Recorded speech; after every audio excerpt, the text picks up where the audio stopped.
अमित शाह जी के पश्चिम बंगाल के दौरे से ममता बनर्जी घबरा गई है, बौखला गई है और अब बौखलाहट में ऐसी बातें कर रही है कि गृह मंत्री अमित शाह को यहां आने की क्या जरूरत है, पश्चिम बंगाल में तो मैं हूं, उनको तो दिल्ली देखना चाहिए, जहांगीरपुरी में दंगा हुआ, मध्य प्रदेश में क्या हुआ, यूपी में क्या हो रहा है, उनको यहां आने की जरूरत क्या है, यहां तो मैं हूं। मतलब वो ये भूल गई कि गृह मंत्री अमित शाह केंद्रीय गृह मंत्री है, जिनके ऊपर जिम्मेदारी पूरे देश के लॉ एंड ऑर्डर की है।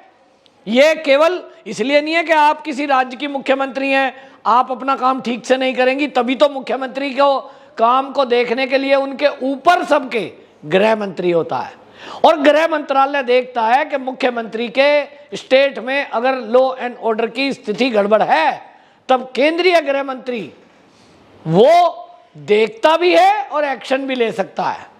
तो गृह मंत्री अमित शाह का दौरा पश्चिम बंगाल का वो ऐसे समय में हुआ है, चुनाव के बाद की हिंसा को लेकर जिस तरह की रिपोर्टें आई उसमें हर रिपोर्ट में जिस तरह की गड़बड़ियां पाई, अब ममता बनर्जी अगर ये कहे कि भाई ये सब जो रिपोर्ट है ये तो फर्जी है, आप बताइए, मानव अधिकार आयोग, महिला आयोग, SC ST आयोग, अल्पसंख्यक आयोग सारे झूठे और वो किसी रिपोर्ट को मानने को तैयार नहीं। और क्या कहती है ममता बनर्जी, पश्चिम बंगाल पूरे भारत में सबसे अच्छा है, यहां आपस में बड़ा भाईचारा है, हमने ईद भी मनाई तो हमने रामनवमी भी मनाई।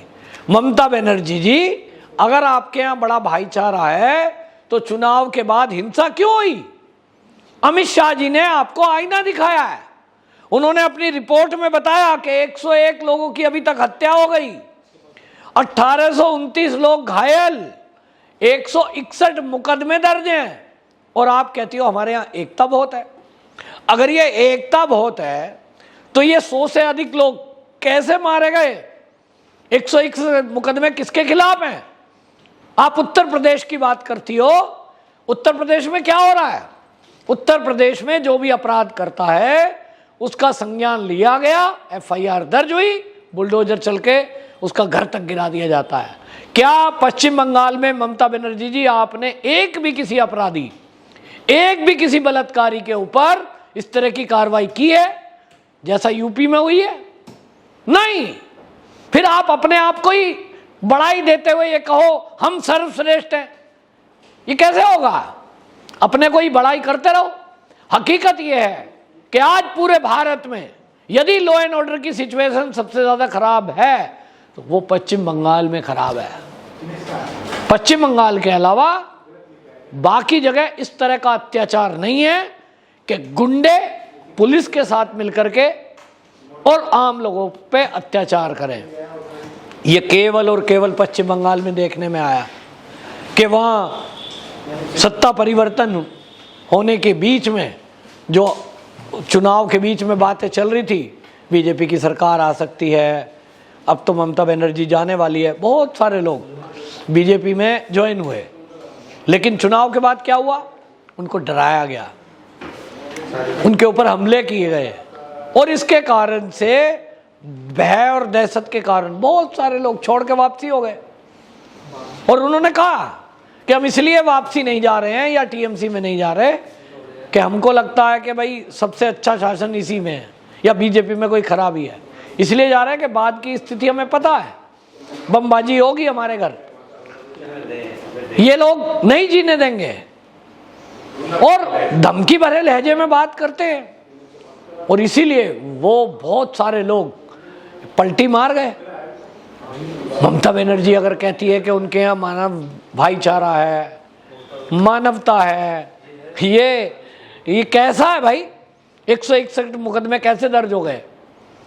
और इसीलिए अमित शाह का ये जो दौरा है, ये एक दौरे में उन्होंने सीधा सीधा कहा है कि आपके यहाँ जो लॉ एंड ऑर्डर की सिचुएशन है इसकी वजह से गृह मंत्री को आना पड़ता है। अमित शाह का एक काम है, गृह मंत्री होने के नाते उनकी ये जिम्मेदारी है कि वो उन राज्यों में जाएं जहां वहां की सरकार जो है चुनी हुई वो लोगों को लॉ एंड ऑर्डर की सिचुएशन कंट्रोल ना करने के कारण वो फैसिलिटेट नहीं कर पा रही है। नहीं तो लोगों का विश्वास उड़ जाएगा कि राज्य सरकार तो कुछ कर ही नहीं रही, केंद्र भी कुछ नहीं कर रही। और ममता बनर्जी जी को अगर ये समझ में आ जाए तो आप अगर सोशल मीडिया पे एक्टिव हैं तो आप देखेंगी ज़्यादातर देश की जनता चाहती है कि पश्चिम बंगाल की स्थिति को देखते हुए वहाँ राष्ट्रपति शासन लगाया जाए। अभी तक अगर राष्ट्रपति शासन नहीं लगाया गया है तो यह अमित शाह जी की कृपा समझ लीजिए या कोई दूर की चीज सोच रहे हैं। हालात ठीक नहीं है तो आप किस बेस पे सवाल उठा रहे हो कि वो दिल्ली देखें? देश का गृह मंत्री है भाई, वो दिल्ली भी जाएंगे, वो कश्मीर भी जाएंगे, तो वो पश्चिम बंगाल भी जाएंगे, उनका ये काम है। और इसलिए आपने जिस तरह की बीएसएफ की बात की, आपके ऊपर सीधा सवाल उठाया अमित शाह जी ने कि आपका डेलीगेशन दिल्ली में जाता है, दिल्ली दंगे होते हैं, आप ममता बनर्जी ने अपना डेलीगेशन भेजा था जहांगीरपुरी जाओ चेक करके आओ। वहाँ की हिंसा में क्या हुआ? वहाँ तो दिल्ली पुलिस ने कंट्रोल कर लिया, मुख्य आरोपी जेल के अंदर बंद है, साजिशकर्ताओं का खुलासा हो गया है कि साजिश रची गई, पीएफआई का एंगल पीछे है, फंडिंग हुई, सब खुल गया। लेकिन पश्चिम बंगाल में जो हिंसा हुई उसके पीछे कौन है अभी खुलासा हुआ है? नहीं पता। आरोप है बीजेपी का कि टीएमसी के गुंडे, टीएमसी के लोग, टीएमसी के कार्यकर्ता इस हिंसा के पीछे हैं। तो ममता बनर्जी कहती हैं हम अपने कार्यकर्ताओं को ऊपर खुद कार्रवाई करते हैं।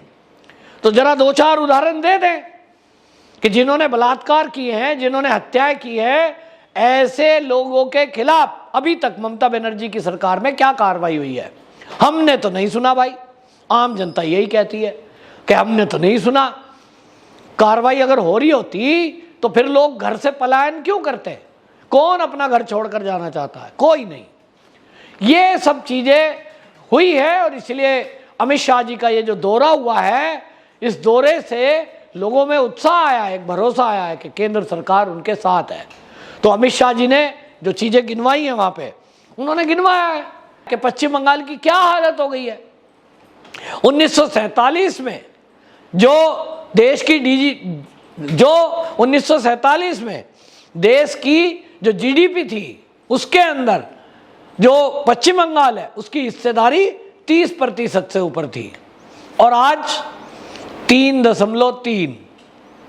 ये जो स्थिति खराब हुई है कि देश की जीडीपी में पश्चिम बंगाल की जो भागीदारी है नाम मात्र की रह गई है। कारण ये है कि उद्योग धंधे बंद हो गए। क्यों? उसका क्या कारण? टोलाबाजी, कटमनी।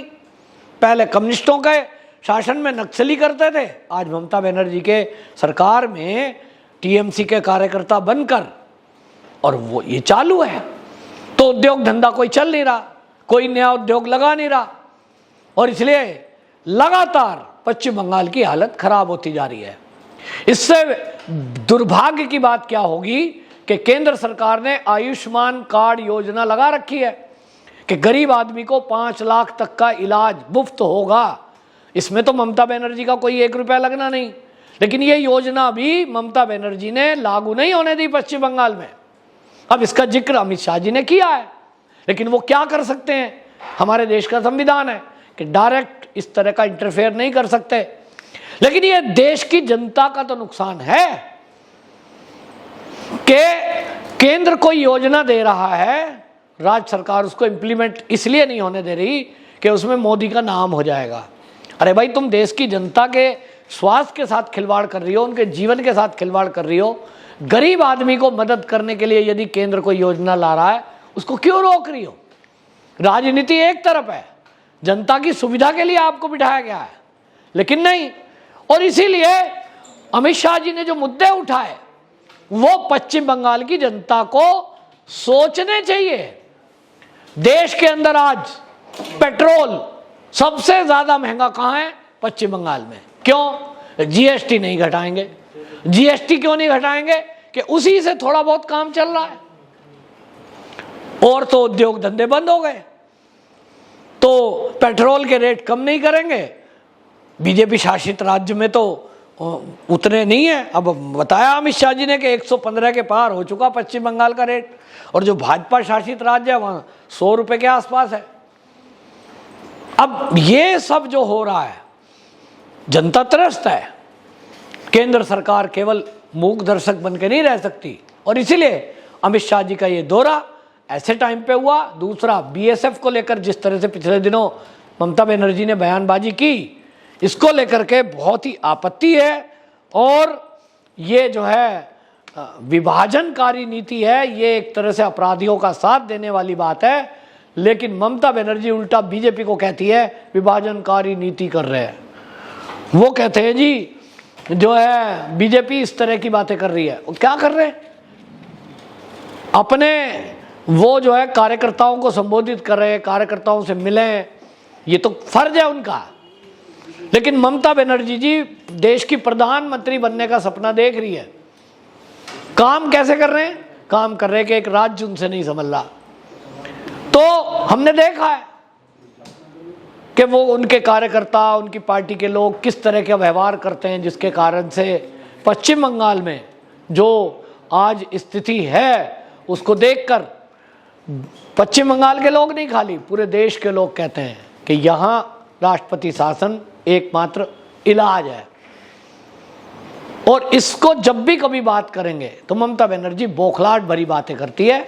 उनको लगा कि अमित शाह आए हैं, पश्चिम बंगाल में दौरा कर रहे हैं, बीएसएफ की बड़ाई कर रहे हैं, बीएसएफ को एक फ्लोटिंग चौकी दे दी उन्होंने, एम्बुलेंस दे दी, वाटर एम्बुलेंस।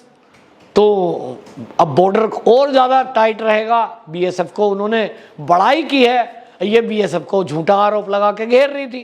तो पोल खुलने के लगे से बौखलाहट लगती है।